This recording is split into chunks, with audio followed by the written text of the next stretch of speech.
Okay, so today now we're going to be talking about chords.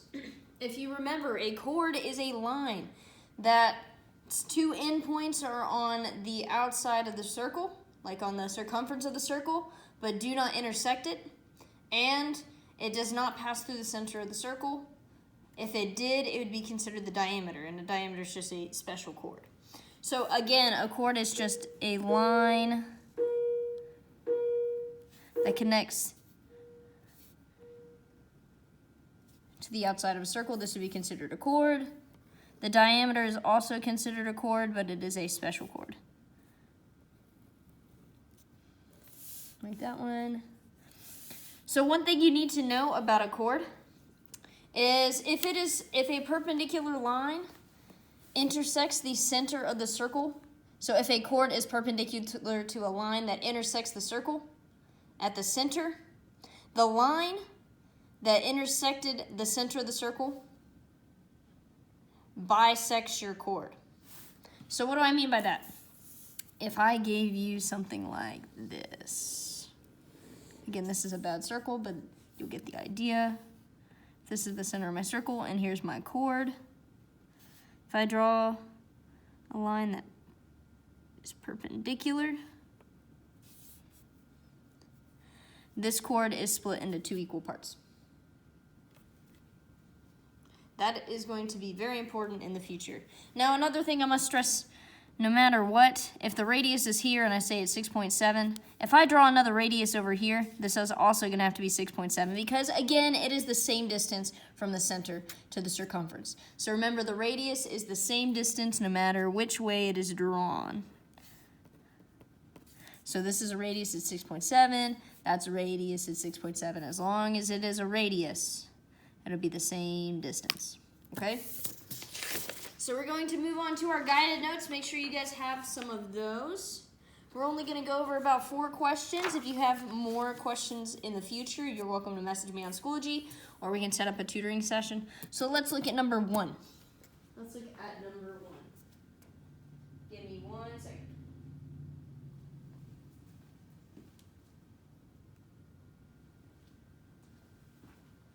We're going to actually be going over 8 questions, not 6. I'm sorry, I miscounted. Okay, so let's start with number 1. This line, if you can't really see it with my poor thing, that is a little box showing that it is perpendicularly connecting to our chord. So if this side is 6, as we discussed a second ago, these two are going to be 2 equal sides. So if this side is 6, that means x has to also equal 6.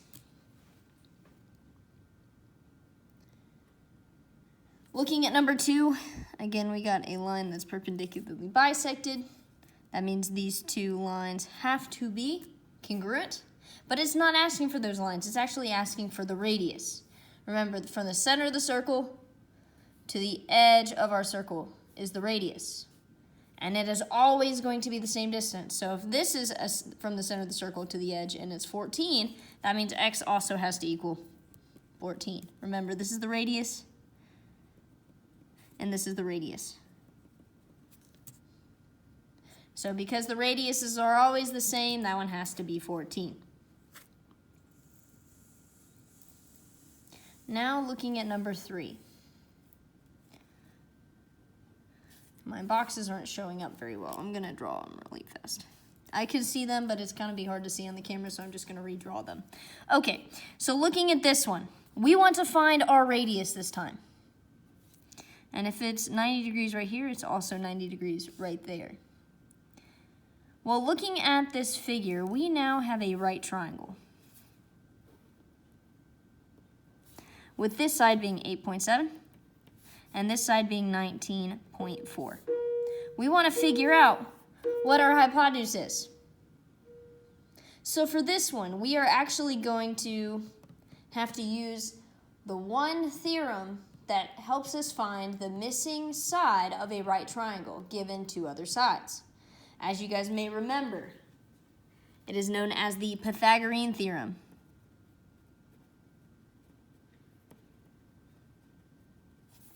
We're going to have to use the Pythagorean theorem several times today. So let's start by setting it up. we're gonna label our triangle that I just redrew, A, B, and C. Remember, C is always going to be the longest side, or the hypotenuse. And A and B are just the legs. The Pythagorean theorem states A squared plus B squared equals C squared.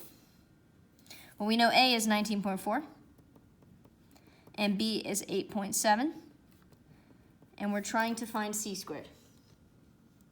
Well, 19.4 squared is going to be 376.36. All you have to do is type that into a calculator to get your answer.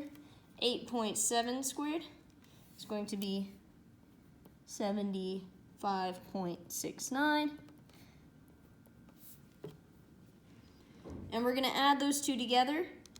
So 376.36 plus 75.69 is going to be 452.05.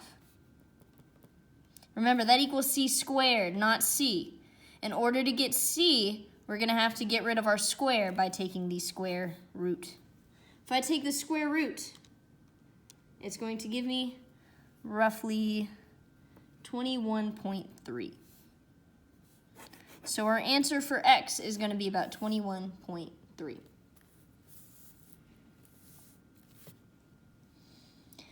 Now the next one, again, we're going to do kind of the same thing. We want to figure out the length of X. Now this one can be solved two different ways. You can use the Pythagorean theorem, or you can notice that this line is a radius from here, from the center of the circle to the outside. Since this is our radius, and this is the length of our radius, all we have to do is subtract this portion from the entire length. Again, you can use Pythagorean theorem if you would prefer. This is just a faster method. I'll show you both ways, or at least how to set it up. I won't work it out the entire way, but looking at this one, 13 minus 5.4 is going to equal X. Well, 13 minus 5.4 is going to be about 7.6. Yeah, 7.6. So X is going to be about 7.6. Now, if you did not think that this was the radius, and if you want to work it out the Pythagorean theorem way, I'm going to show you how to do that. Again, we know right here is our radius, and is 13. Our triangle is going to be set up, I'm going to draw it right side up, 13, and we know this side is 10.6. We want to figure out what X is. You can set it up this way too. Remember, 13 is our hypotenuse, so it has to be our C. And then A and B are interchangeable. So it'd be X squared plus 10.6 squared equals 13 squared. And you'd solve from there. That is how you'd set it up if you did not think it was a radius. Okay? Let's move on to our next step.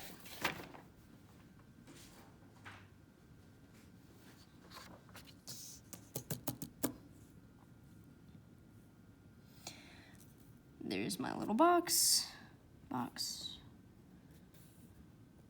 Okay. So looking at this question, again, we have another right triangle. If this is the length of my radius, I know it's 19.4. This is also the length of my radius, or 19.4. We have a right triangle again. It's going to be shaped something like this. And the side over here we know is 6.6. We want to figure out what X is. So like before, we're going to have to use the Pythagorean theorem. We're going to use A squared plus B squared equals C squared. C is always directly across from your right angle, or your hypotenuse. So we know C is 19.4 squared. B is going to be 6.6. And we don't know what X is, and that is going to be our A. 6.6 squared is going to be 43.56. And 19.4 squared going to be 376.36. And we don't know what x squared is. We need to get x squared by itself, so I'm going to have to subtract both sides by 43.56. Remember, if it's adding, we always do the opposite. That gives me x squared. Those two are going to cancel. Equals 332.8. Now, we have to get rid of our squares, so we're going to have to use the inverse operation of squaring, or take the square root. If we take the square root of that number, it's going to give us, x is going to be about 18.2. It's going to be about 18.2.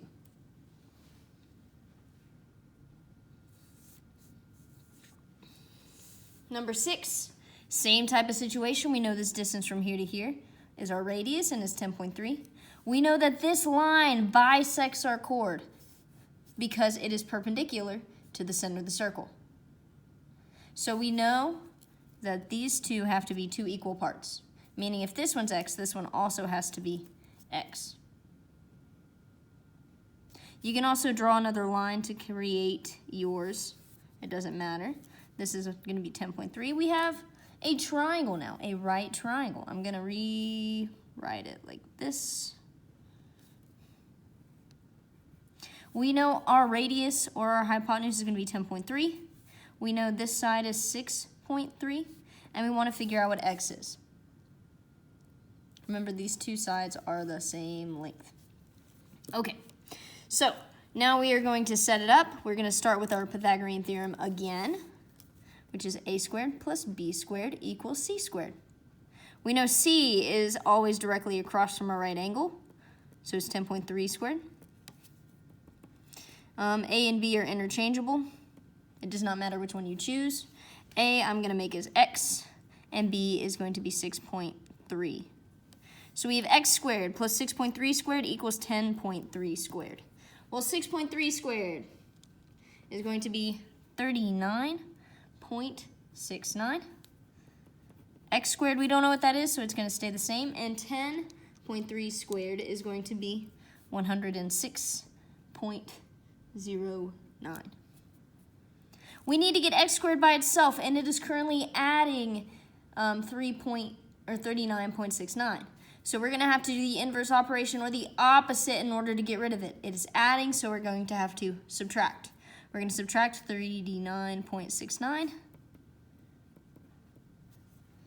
106.09 minus 39.69 is going to be 66.4. It's going to equal x squared. We're going to take the square root. It's going to be about 8 something. 8.1 is equal to our x. Just 2 more questions left. Let's look at number 7. Okay, so let's look at number 7. This one's actually going to take a little while to answer. To find x, we know that this line is our radius, and the whole thing has to equal 17.5, right? But I need to figure out what this side is in order to be able to figure out the entire length. So what I'm going to do is I'm going to redraw my radius to make the triangle. Again, if 17.5 is the distance from the center to the circumference, if I just draw a line from the center to the circumference, it is also going to be the same distance. So all you had to do was extend a line to make a triangle. I guess you could have did it over here too. It doesn't matter. We need to figure out this side first. I'm going to label it as y in order to find the entire length. Well, we have a triangle right here. We have another right triangle. 17.5, and this is 14.8, and we don't know what y is. If we have a right triangle, we need to figure out this side. We're going to use the Pythagorean theorem. I'm going to start by labeling my triangle. The only side that really matters what it is the side across from your right angle, or our C. That is always your hypotenuse. C is always the hypotenuse. So we're going to set up as c squared equals a squared plus b squared. Well, we know c is 17.5, and a and b are interchangeable. So I'm going to make y my a again.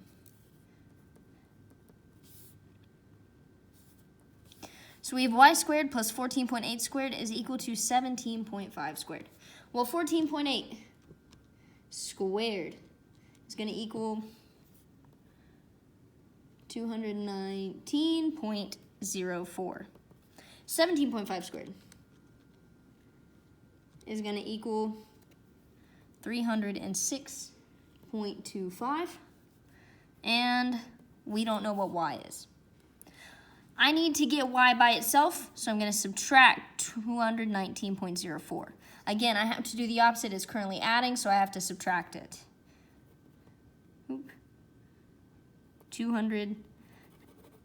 219.04.